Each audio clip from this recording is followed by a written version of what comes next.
राधे राधे सभी को। परीक्षा बौर एकेडमी में आप सभी का स्वागत है। तो चलिए शुरू करते हैं आज की क्लास से एक न्यू टॉपिक के साथ। तो आज का हमारा टॉपिक है ग्राम। तो इससे पहले हमने क्या पढ़ा था? संगीत को जाना था।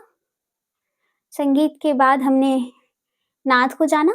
अब हम अपने ग्राम को समझते हैं। तो ग्राम हमारा क्या है? एक समूहवाची शब्द है। तो चलिए जानते हैं। तो सबसे पहले जानेंगे हम ग्राम क्या है। तो ग्राम क्या है? जैसे कि नाम से ही समझ में आ रहा है कि ग्राम यानी कि समूह, समूह यानी कि बहुत सारे लोग। तो समझते हैं ग्राम में क्या क्या आता है। तो सबसे पहले जानेंगे कि ग्राम क्या है। तो ग्राम शब्द क्या है? तो समूहवाची है। कैसा है? तो समूहवाची शब्द है। ग्राम क्या है? हमारा समूहवाची शब्द है। तो चलिए जानते हैं इसकी एक डेफिनेशन। तो हेडिंग डालेंगे परिभाषा। तो इसकी परिभाषा क्या हो जाएगी? आइए समझते हैं कि वादी संवादी स्वरों का वह समूह। वादी संवादी स्वर ये मैं आपको आगे बताऊंगी। ये जो हमारे राग में प्रयोग होने वाले स्वर हैं, इनके बिना राग की उत्पत्ति नहीं होती है। तो चलिए वादी संवादी स्वरों का वह समूह। तो लिखिए वादी संवादी स्वरों का वह समूह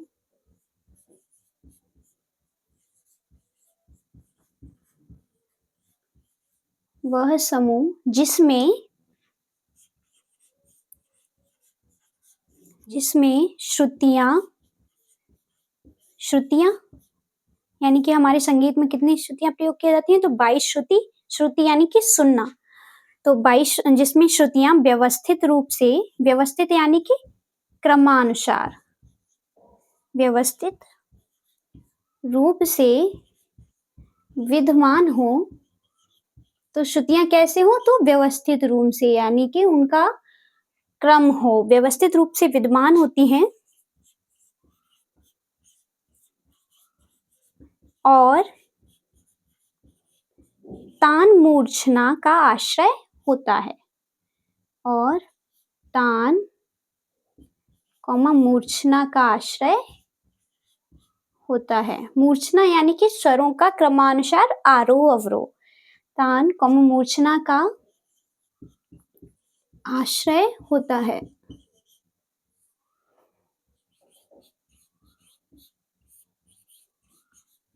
उसे हम क्या कहते हैं? ग्राम कहते हैं। उसे ग्राम कहते हैं। तो ग्राम क्या है? हमारा वादी संवादी स्वरों का वह समूह जिसमें श्रुतियां जो है हमारी व्यवस्थित रूप से विद्यमान हो। ठीक है। तो आगे इसमें जानेंगे कि जो हमारा ग्राम है उसमें कितनी श्रुतियां होती हैं। तो प्रत्येक ग्राम में 22 श्रुतियों का समावेश होता है। समावेश यानी कि 22 श्रुतियां रहती हैं। तो यहाँ पे लिखेंगे कि प्रत्येक ग्राम में पॉइंट वाइज करके लिख लीजिए कि प्रत्येक ग्राम में, मैंने आपको यहाँ बताया था कि 22 श्रुतियां होती हैं। तो प्रत्येक ग्राम में 22 श्रुतियों का समावेश होता है। 22 श्रुतियों का समावेश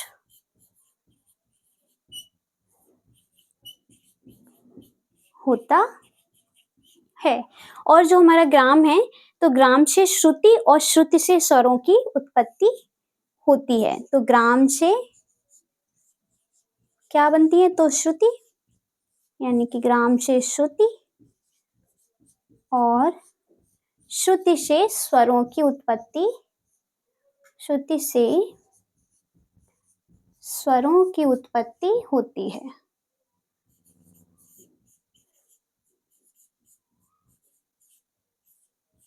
आगे हम श्रुति स्वर ये सब पढ़ेंगे धीरे धीरे।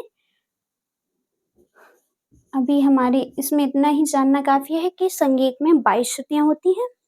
ठीक है। तो जो हमारे एक महान विद्वान हुए भरत मुनि, जिन्होंने अपना ग्रंथ नाट्यशास्त्र लिखा है, उसमें ग्राम के बारे में क्या वर्णित है वो समझते हैं। आइए तो इतना नोट कर लीजिए। नोट कर लिया हो तो मैं ऊपर से क्लीन कर दे रही हूँ। तो भरत मुनि जी हमारे क्या कहते हैं और उन्होंने कितने ग्रामों का वर्णन किया है? तो ये जो भरत मुनि जी हैं, इन्होंने कौन सा ग्रंथ लिखा? नाट्य शास्त्र। ये किस शताब्दी का है? तो ये 4वीं शताब्दी का माना जाता है और एनसीईआरटी के अनुसार इसका काल 2री शताब्दी है। तो चलिए समझते हैं कि भरतकृत नाट्यशास्त्र ग्रंथ में, भरतकृत नाट्यशास्त्र ग्रंथ में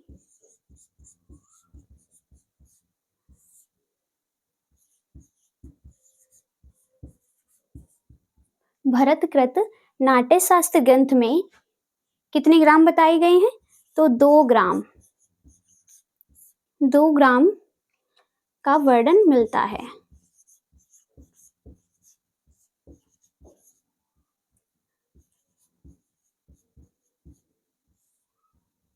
वो 2 ग्राम कौन कौन से हैं? तो नंबर 1 षडज ग्राम और मध्यम ग्राम। षडज ग्राम, नंबर 2 तो मध्यम ग्राम। तो नाट्यशास्त्र में हमारे कितने ग्राम बताए गए हैं? षडज और मध्यम ग्राम। दूसरा पॉइंट लिखेंगे कि शारंग देवकृत संगीत रत्नाकर ग्रंथ में, तो संगीत रत्नाकर ग्रंथ किस शताब्दी का ग्रंथ है? तो ये 13वीं शताब्दी का ग्रंथ है। तो शारंग देवकृत संगीत रत्नाकर ग्रंथ में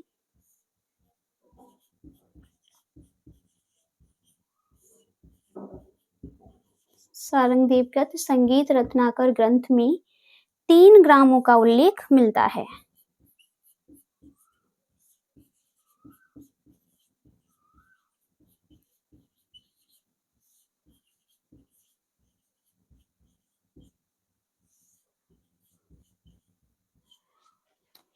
तीन ग्राम कौन कौन से हैं? तो षडज, मध्यम और गांधार ग्राम। तो यहाँ पे लिखेंगे नंबर 1 षडज ग्राम, 2 तो हमारे भरतमुनि वाले ही हो गए हैं, षडज ग्राम, मध्यम ग्राम, और तीसरा हमारा कौन सा है? तो गांधार ग्राम। तो शारंग देव जी ने गांधार ग्राम के बारे में क्या बताया है? तो इन्होंने गांधार ग्राम जो है उसका विस्तृत विवेचन या वर्णन नहीं किया है। इसके बारे में बताया है कि इसका प्रयोग जो है वो हमारा गंधर्व लोक में होता था और ये मोक्ष प्राप्ति के लिए था। तो संगीत रत्नाकर ग्रंथ में पॉइंट करके लिख लीजिए कि संगीत रत्नाकर ग्रंथ में गांधार ग्राम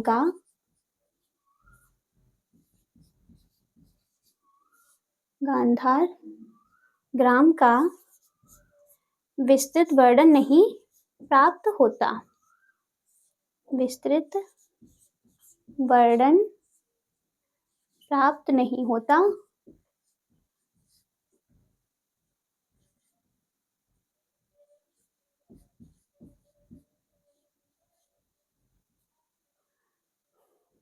इसका प्रयोग कहाँ होता था?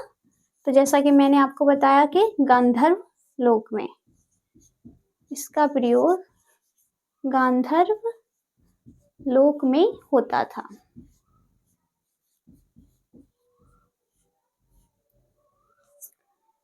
लोक में होता था। इसे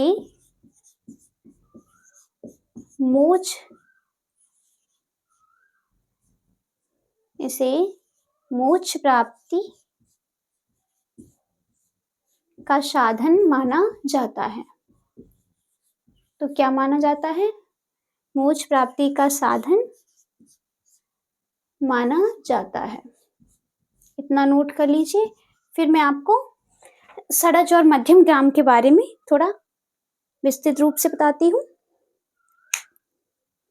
तो हमारे 2 ग्राम 3 ग्राम कौन कौन से हुए? षडज, मध्यम और गांधार ग्राम।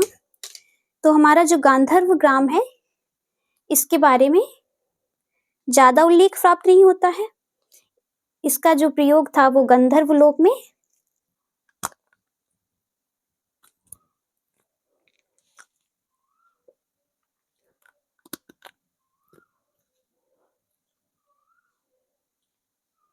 तो चलिए, नोट कर लिया होगा तो बताइए, क्लीन कर दूं मैं? तो समझते हैं कि जो हमारे भरत मुनि जी हुए, उन्होंने षडज ग्राम के बारे में एक श्लोक दिया है। तो वो श्लोक क्या है समझते हैं। उसमें जो है हमारे 7 स्वरों का वर्णन और 22 श्रुतियों का वर्णन हमें श्लोक के माध्यम से दिखाई पड़ता है। तो क्लीन करती हूँ मैं।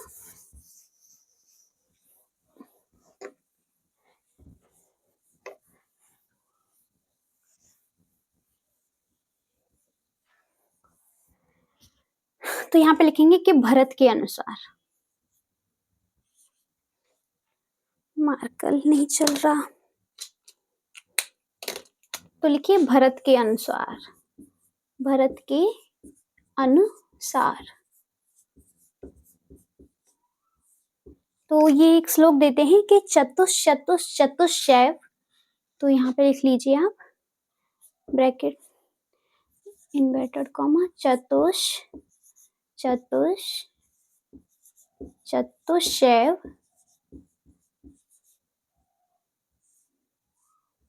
तो ये हमारा क्या हुआ, चतुश्चैव षडज मध्यम पंचमा, षडज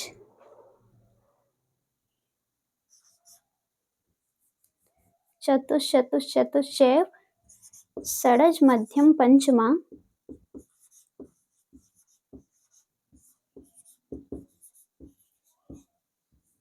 द्वे द्वे निषाद गंधारो, द्वे द्वे निषाद गंधारो,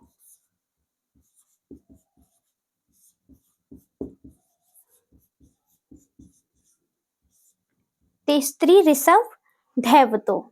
तो क्या, तिस्त्री ऋषभ धैवतो।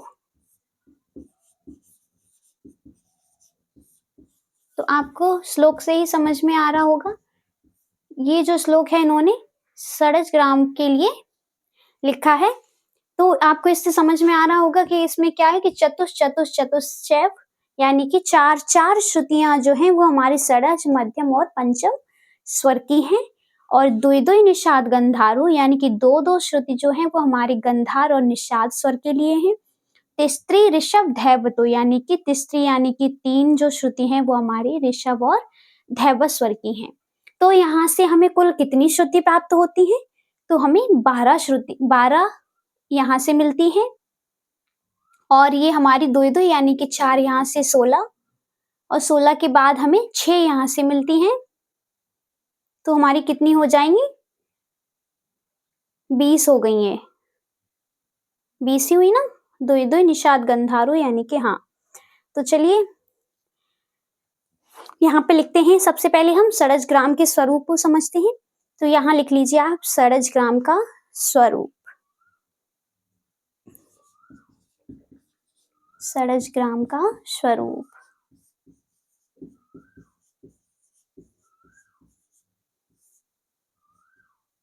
तो क्या है समझते हैं इसको हम, कि षडज ग्राम में जो है वो कौन सा संवाद रहता है। तो यहाँ पे हम पॉइंट वाइज लिखेंगे इसको। तो यहाँ पे लिख लीजिए आप कि स्वर संवाद षडज ग्राम में कौन सा है, तो सापा। ये देखो ऐसे करके पॉइंट वाइज में आपको ऑब्जेक्टिवली भी, ऑप्शनल पेपर के लिए भी तैयार हो जाएगा और रिटन के लिए भी, ठीक है, क्योंकि उसमें समय सीमा वर्णित है कि हमें 200 वर्ड लिखना है एलटी ग्रेड में। तो हमारा स्वर संवाद कौन सा है, सापा। स्वर भाव कौन सा हो जाए, इसमें बच्चे बहुत ज्यादा कंफ्यूज होते हैं कि षडज संवाद और स्वर भाव दोनों सापा ही मानते हैं, है ना। तो षडज ग्राम का तो सापा है, लेकिन मध्यम ग्राम में ऐसा नहीं है। तो यहाँ पे आप लिख सकते हैं कि सापा, इसीलिए मैं आपको अलग अलग लिखा रही हूँ, क्योंकि ये मध्यम ग्राम में अलग अलग है। यहाँ पे तो सेम मिल जाएगा आपको। तो यहाँ पे क्या है कि यहाँ पे लिखेंगे हम श्रुतियांतर। तो श्रुतियांतर षडज ग्राम में कितना माना गया है, तो 13 श्रुति का। 13 श्रुति का किसमें, यानी कि वादी संवादी स्वरों में जो श्रुति का अंतर होता है वो हमारा 13 श्रुति का, ठीक है। और यहाँ पे संवाद जोड़ियां और भी क्या बताई हैं इन्होंने, तो संवाद जोड़ियां क्या क्या हैं,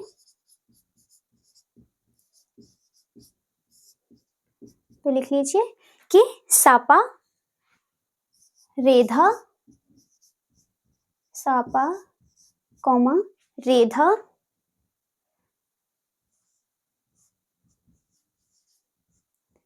रेधा गानी और मासा। तो मैं यहाँ नीचे लिख दे रही हूँ गा नी कॉमा मा और तार सा। ठीक है, तो ये हमारी षड्ज ग्राम की सम्माद जोड़ियां हो जाएंगी। और जैसा कि इसमें लिखा हुआ है, तो मैं आपको यहाँ आगे ही बता दूं कि सामापा की 4-4 श्रुति। तो यहाँ पे ही लिख लीजिए सा कौमा मा कौमा पा की कितनी हो जाएंगी, तो 4-4 श्रुति। दिखाई दे रहा होगा, कोई बात नहीं, मैं नीचे लिख दे रही हूँ। इसी में लिख लीजिए आप यहाँ पे आगे कि श्लोक के अनुसार क्या आता है। तो षड्ज मध्यम पंचमा यानी कि सा मा और पंचम स्वर की 4-4 श्रुति। दुई दुई निषाद गंधारो, पहले ऋषभ और धैवत लिख लीजिए। तो रे कॉमा धा की 3-3 श्रुति और गंधार और निषाद की 2-2 श्रुति हो जाएंगी।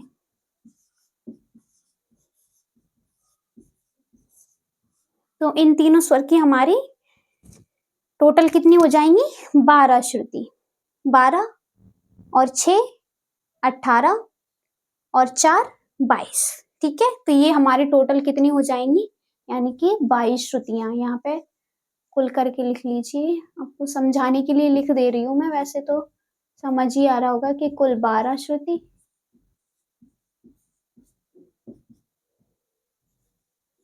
कुल 6 श्रुति और कुल 4 श्रुति, यानी कि टोटल हमारी, अगर ये हम 12 6 4 को जोड़ते हैं तो हमारी हो जाएंगी टोटल 22 श्रुति। कितनी हो जाएंगी, तो 22 श्रुतियां। ठीक है, इतना नोट कर लीजिए। फिर मैं आपको मध्यम ग्राम के बारे में बताती हूँ, या पहले इसकी आप स्वर व्यवस्था भी जान लीजिए कि जो हमारी स्वर व्यवस्था है 22 श्रुतियों में वो क्या है। तो इतना नोट कर लिया होगा, मैं क्लीन कर रही हूँ ऊपर से।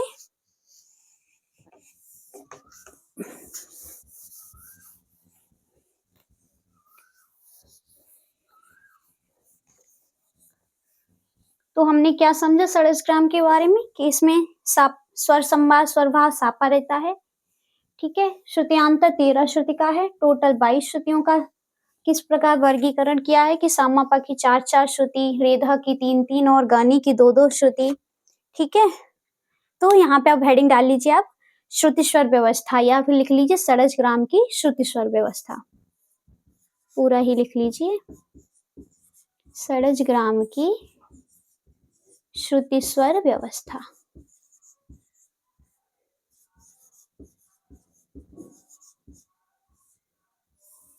तो षड्ज ग्राम की श्रुति स्वर व्यवस्था क्या हो जाएगी, तो सबसे पहले यहाँ पे लिख लीजिए आप श्रुति संख्या।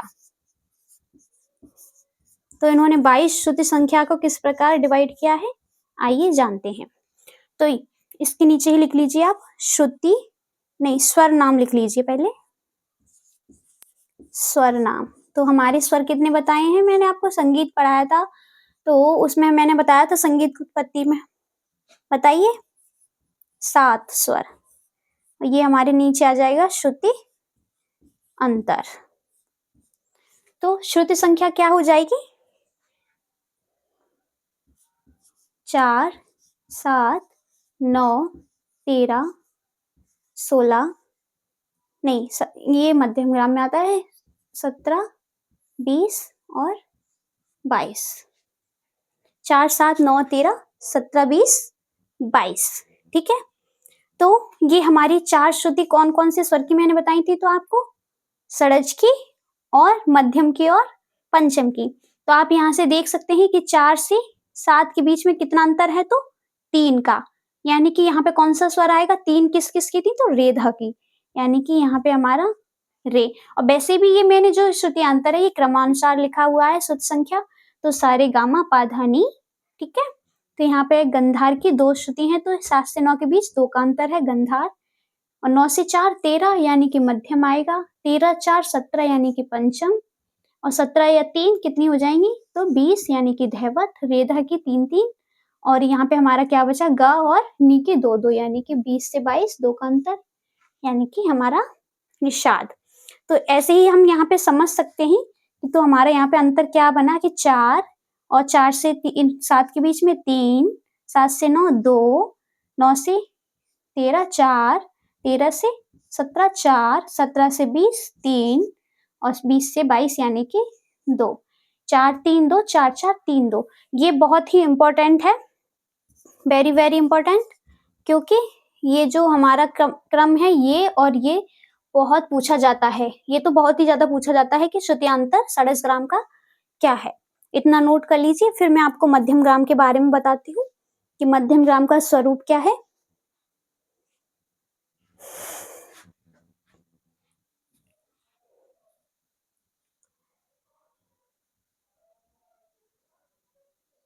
नोट कर लिया हो तो मैं आगे बढ़ूं, बताइए। तो चलिए क्लीन करती हूँ मैं इसको, मध्यम ग्राम का स्वरूप लिखती हूँ, या फिर यहीं पे थोड़ा बता दे रही हूँ पहले। तो यहाँ पे लिख लीजिए आप मध्यम ग्राम का स्वरूप, हेडिंग डाल लीजिए मध्यम ग्राम का स्वरूप। तो अभी हमने कौन सा ग्राम पढ़ा था, षडज ग्राम। अब हम किसको पढ़ रहे हैं, तो मध्यम ग्राम को समझेंगे। मध्यम ग्राम का स्वरूप, तो जैसे कि उसमें स्वर संवाद सापा था और स्वर भाव सापा, तो इसमें क्या हो जाएगा, तो इसमें हमारा स्वर संवाद जो है रेपा, तो हमारा स्वर संवाद क्या है इसका, रे पा। स्वर भाव क्या है, तो हमारा षडज और मध्यम यानी कि सामा। और जैसे कि उसमें श्रुतियांतर कितना था, 13 श्रुति का, तो इसमें श्रुतियांतर कितना हो जाएगा, इसमें श्रुतियांतर है मध्यम ग्राम में 9 श्रुति का।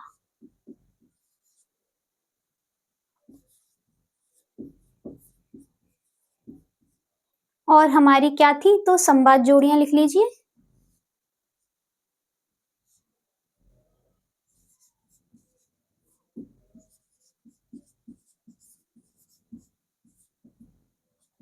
तो हेडिंग डाल लीजिए संवाद जोड़ियां। तो संवाद जोड़ियां हमारी क्या हो जाएंगी, सामा, तो यहाँ पे लिखेंगे कि सामा रेपा, सामा रेपा गाधा और पा सा, सामा रेपा गाधा और मा सा, इतना लिख लीजिए। फिर मैं आपको मध्यम ग्राम में आगे बताती हूँ। तो देखिए वहां पे स्वर संवाद और स्वर भाव सेम था, यहाँ अलग है। यहाँ पे स्वर संवाद सामा सा माँ भाव और संवाद रेपा। तो चलिए मैं क्लीन करती हूँ ऊपर से।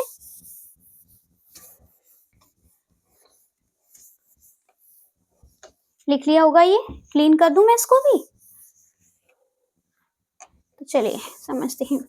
तो इनका एक अंतर क्या था इसमें, तो हमें मध्यम ग्राम में जो हमारा पंचम स्वर है वो 17वीं श्रुति पर न होकर उसे हम 16वीं श्रुति पर भरत जी ने माना है। तो यहाँ पे लिखेंगे कि जो हमारे श्रुति हमने बताई थी सामापा की, तो यहाँ पे लिख लीजिए कि सा और माँ की 4 4 श्रुति,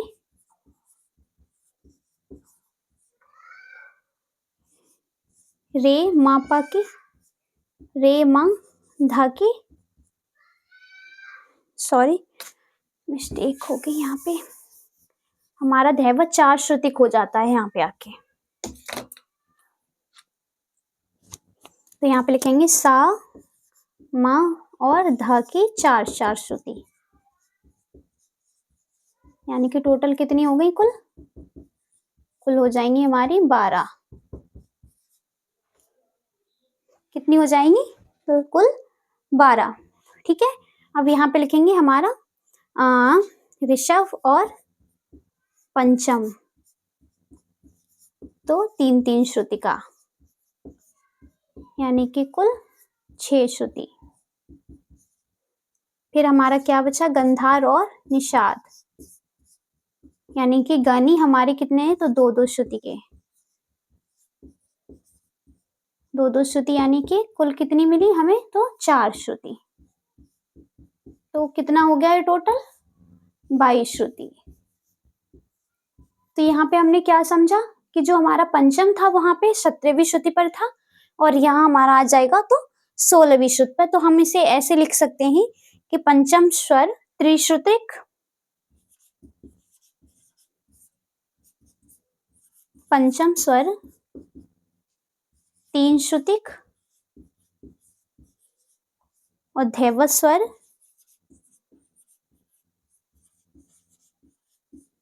4 श्रुतिक। ठीक है, धैवत स्वर 4 श्रुतिक। संवाद जोड़ियां मैंने आपको बताया, जैसे कि ठीक है, यहाँ पे एक लाइन ऐसे लिख लीजिए आप कि पंचम स्वर को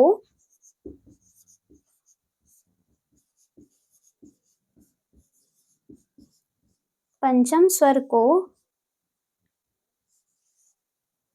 17वीं श्रुति से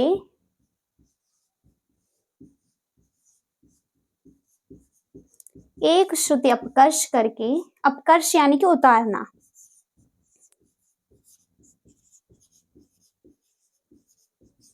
एक श्रुति अपकर्ष करके 16वीं श्रुति पर रखा गया है।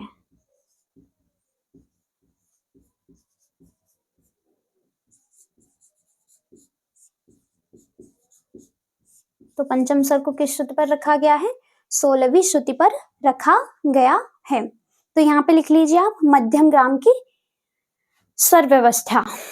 तो ये हम अपना कौन सा पढ़ रहे हैं, तो ये है हमारा मध्यम ग्राम, कंफ्यूज मत होइएगा, ये हम अभी अपने मध्यम ग्राम को पढ़ रहे हैं। सबसे पहले हमने सरज ग्राम को जाना, ये हमारा मध्यम ग्राम चल रहा है। तो यहाँ पे लिखेंगे कि मध्यम ग्राम की स्वर व्यवस्था, हेडिंग डाल लीजिए, मध्यम ग्राम की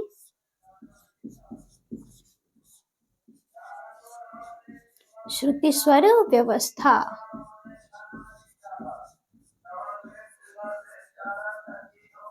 तो क्या हो जाएगी, आइए समझते हैं। जैसे कि हमने उसमें भी क्या लिखा था पहले, तो श्रुति संख्या,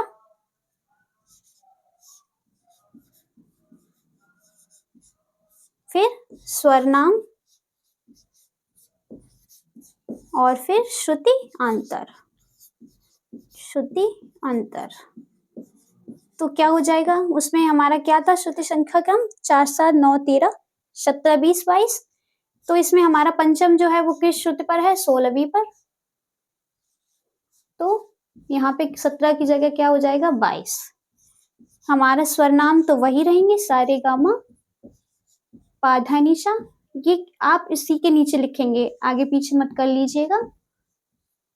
और हमारा अंतर क्या बनता है फिर, तो 4, 3, 2, 4, और ये हमारा पंचम कितने का हो गया, तो 3 का, और धैवत हमारा 4 श्रुति का।